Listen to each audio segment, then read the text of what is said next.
This type of figure exists in basically in every country, in every industry, and they're not all as prominent as Epstein, but I would argue people like Mark Rich and at the time Bruce Rappaport kind of were. They don't all have these child sex trafficking that's the thing. Type things. This is the thing is like what he was connected with. It makes me wonder, like if he didn't have that sick thing where he liked underage girls, like if he'd never gotten arrested, which was what, 2008 or something? When did he initially get arrested?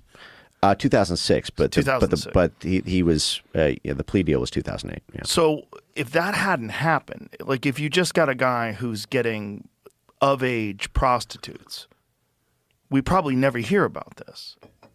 Yeah.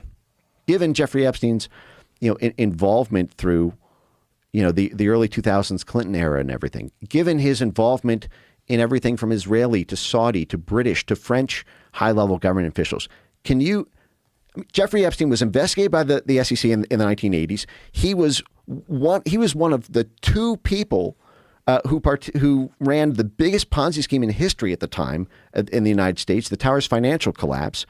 Epstein's business partner goes to jail for like 30 years or 20 years or whatever. But Epstein skates completely free. Epstein gets involved in this huge fraud in the U.S. Virgin Islands with this, like billion-dollar fraud case in the U.S. Virgin Islands. Never prosecuted for any of it. Why is that? Well, one is, he may have, we know in the U.S. Virgin Islands case, he was sponsoring the campaigns, basically, of the politicians there. The prosecutors answer to the politicians. Could be that. But I would be shocked if there, in 40 years of this Where's Waldo, Forrest Gump, he's always in the room, in 40 years of American foreign policy and intelligence activity, money sourcing for that, for all the crimes that Epstein committed, the concern was the same one they had with Rolando Masfer.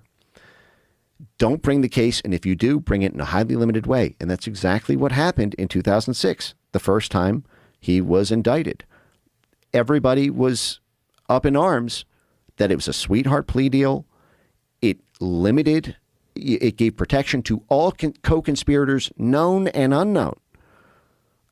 And it was swooped in quickly before, there was a trial in full, so that lines of evidence couldn't be opened about the network. It's just crazy that statutory rape is what took it all down, right?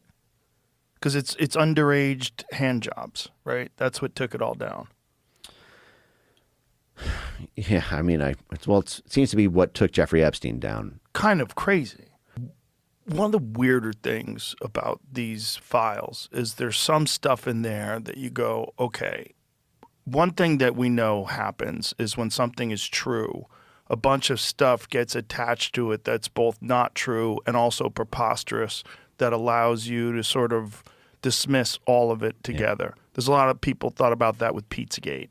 And there's some stuff that I saw online that was like George W. Bush was like involved in ritual sacrifice or things along those lines, like killing babies and eating people and wild shit. Yeah. What do you think that stuff is?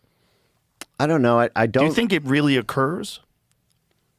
What I'll say is this is a bad week to be a total Pizzagate denialist. You would feel a lot more comfortable about it a week ago than you would this week.